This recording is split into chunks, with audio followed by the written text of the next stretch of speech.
ஏனென்றால் அப்போ சொன்னார், டேய் நீ என்கிட்ட அன்பு கூறுவதுனால அன்பு என்கிட்ட வரல, நான் உன்கிட்ட அன்பு கூர்ந்ததுனால நீ என்கிட்ட அன்பு கூற முடியும். ஆமென், ஹல்லேலூயா.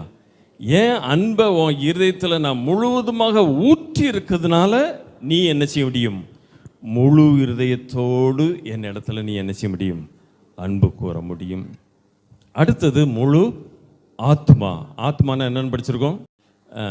ஸ்டூடெண்ட்ஸ்லாம் சொல்லுங்க, ஆத்மானா என்ன? அறிவு, மனம், சித்தம், உணர்ச்சி. பரவாயில்லையே, பாஸ் பண்ணிட்டீங்களா? 100 மார்க் கிடச்சிருச்சு. ஓகே, அடுத்த மாதம் வரும்போது உங்களுக்கு கிஃப்ட்டு கொண்டாடுறேன், ரைட்? அப்போது ஆத்மானா என்னது? Knowledge, will, mind and feelings. இந்த 4 தான் மனுஷனுக்குள்ள உள்ள ஆத்மா. அப்போ இந்த முழு ஆத்மாவோடு நீ அன்பு கூறு, உன்னுடைய முழு அறிவோடும் என்னிடத்தில் என்ன செய்ய? அன்பு கூறு. உன் முழு மனது, உன்னுடைய விருப்பங்களோடு, உன்னுடைய உணர்ச்சிகளோடு. சில சமயம் உணர்ச்சிகளெல்லாம் நம்ம அன்பு கூற முடியல பாருங்க. திடீர்னு என்ன செஞ்சிருது? எரிச்சல் வந்து விடுகிறது, கோபம். ஆனால் மாப்பிள்ளைக்கு என்ன சொல்லப்பட்டிருக்கிறது? புது தம்பதியருக்கு, புருஷர்களே உங்கள் மனைவிகளிடத்தில், பிறர் சொல்ல முடியுமா அந்த வார்த்தையை? சொல்ல முடியாதா? சொல்ல முடியாமலே பொண்ணு பக்கத்தில் வந்திருக்கு பாருங்க. சரி, இன்னைக்கு படிச்சுக்கோங்க. புருஷர்களே உங்கள் மனைவியினிடத்தில் கசந்து கொள்ளாதிருங்கள். இந்த வார்த்தையை கேட்டிருக்கீங்களா? எப்பா டேடி என்ன மாதிரி வார்த்தை கட்டளை எனக்கு போட்டு வச்சுருக்கீங்க அப்படின்னு நான் யோசித்த நாட்கள்லாம் உண்டு பாருங்க. சே, என்ன இப்படி பண்ணிட்டேன் அப்படி கூட சொல்லக்கூடாதான். நீங்கள்லாம் எப்பேற்பட்ட ஆட்கள் பாருங்க, கடவுள்கிட்ட பார்வையில் எங்களுக்கு வச்சிருக்கிற கட்டளை அப்படி கசந்து கூட கொள்ள செய்யக்கூடாதான். எல்லாம் ரொம்ப பியூட்டிஃபுல்லாக இருக்கும் பாருங்க தேவனுடைய வார்த்தையெல்லாம் படிக்கிறதுக்கு. ஆனால் உங்களுக்கு கொடுக்கப்பட்ட கட்டளை என்ன? ஸ்திரீகளே புருஷரிடத்தில் கீழ்ப்படிதல்.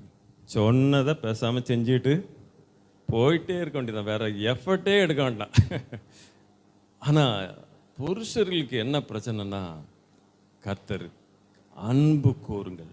அதுவும் இன்னொரு இடத்துல எழுதப்பட்டிருக்கிறது, கல்யாண பிரசங்கெல்லாம் பாஸ்டர் நல்லா பேசுவார் பாருங்க. கிறிஸ்து உங்களிடத்தில் அன்பு கூர்ந்தது போல. நடக்குமா அது? பொண்ணுக்கு ரொம்ப சந்தோஷமா இருக்கு, பரவாயில்ல இன்னைக்கு நல்ல செய்தி கிடைக்குது அப்படின்னு. கிறிஸ்து உங்களிடத்தில் அன்பு கூர்ந்தது போல. அந்த போலங்கிற வார்த்தை எனக்கு ரொம்ப பிடிக்கும் பாருங்க. எங்கே பார்த்தாலும் போல போல போல, நிறைய போல. நீதிமொழிகளில் படித்து பார்த்தீங்கன்னா நிறைய போல என்ன செய்கிறது? சிங்கத்தை போல தைரியமாக இருப்பார்கள், பானையை போல செழிப்பாக இருப்பார்கள், இப்படி வற்றாத நீரூற்று போல, மறைவு கட்டப்பட்ட கிணறு போல அப்படின்னு சொல்லி நிறைய போல இருக்கு.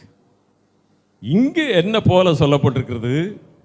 கிறிஸ்து உங்களிடத்தில் அன்பு கூர்ந்தது போல. இது ரொம்ப கஷ்டமா? ஆமாமா. இல்லை பிரதர், ரொம்ப ரொம்ப லேஸ், ரொம்ப ரொம்ப லேஸ். நான் சொன்னது இது ஒன்று தான்.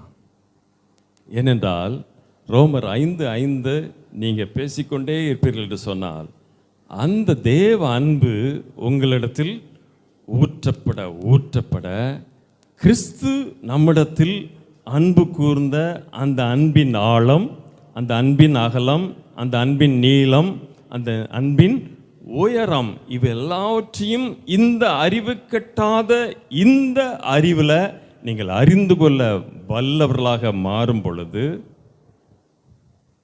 கிறிஸ்து அன்பு கூறுவது போல அன்பு கூறுவது சாத்தியம். ஹல்லேலூயா. இதுதான் சத்தியம். ஆமென். இதுதான் கிறிஸ்தவ திருமணங்கள். தேவனுடைய வார்த்தையின்படி நடக்கக்கூடிய திருமணம் இதுதான். தேவனுடைய அன்பினால நிறைந்த ஒரு வாழ்க்கை.